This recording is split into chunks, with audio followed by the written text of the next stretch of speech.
നമസ്കാരം. ഇന്ത്യ ഒരു ഇസ്ലാം രാജ്യം കൂടിയാണെന്നും കോടതിയും പോലീസുമെല്ലാം ഇസ്ലാമിനെ ഭയപ്പെടുത്തുന്നു എന്നും ടി.ജി. മോഹൻദാസ്. അതുകൊണ്ടാണ് ശ്രീരാമനെ മ്ലേച്ഛമായ ഭാഷയിൽ അധിക്ഷേപിച്ച പി. ബാലചന്ദ്രനെതിരെ നിശബ്ദതയും ഇസ്ലാമിനെ വിമർശിച്ച നൂപുർ ശർമ്മയ്ക്കെതിരെ അധിക്ഷേപവും ഉണ്ടായതെന്നും ടി.ജി. മോഹൻദാസ് ഒരു വാർത്താ സമ്മേളനത്തിന് നൽകിയ അഭിമുഖത്തിൽ പറയുന്നു. 265A എന്ന വകുപ്പ് പ്രകാരം കേസെടുക്കാവുന്ന കുറ്റമാണ് പി. ബാലചന്ദ്രൻ MLA ചെയ്തിരിക്കുന്നത്. മതവികാരം വ്രണപ്പെടുത്തി എന്ന വകുപ്പിൽ എല്ലാ അർത്ഥത്തിലും കേസെടുക്കാവുന്ന വിഷയമാണിത്. വാസ്തവത്തിൽ സർക്കാർ തന്നെ കേസെടുക്കേണ്ട ഒരു സംഭവവും. അടുത്ത തിരഞ്ഞെടുപ്പിൽ ഇയാൾക്ക് സീറ്റ് കിട്ടില്ല. ഇനി മറ്റൊരാൾ CPI സ്ഥാനാർത്ഥിയായി തൃശൂരിൽ വന്നാലും ഈ പോസ്റ്റ് പൊന്തിവരിക തന്നെ ചെയ്യും. ടി.ജി. മോഹൻദാസ് പറയുന്നു.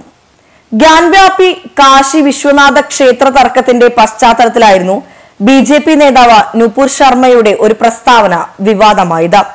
അതിന്റെ പേരിൽ BJP നൂപുർ ശർമ്മയെ പാർട്ടിയിൽ നിന്നും പുറത്താക്കിയിരുന്നു. രാമായണത്തിലെ കഥാപാത്രമായ സീത രാമനും ലക്ഷ്മണനും ഇറച്ചിയും പൊറോട്ടയും വിളമ്പിക്കൊടുത്തു എന്ന ബാലചന്ദ്രന്റെ പോസ്റ്റാണ് വിവാദമായത്.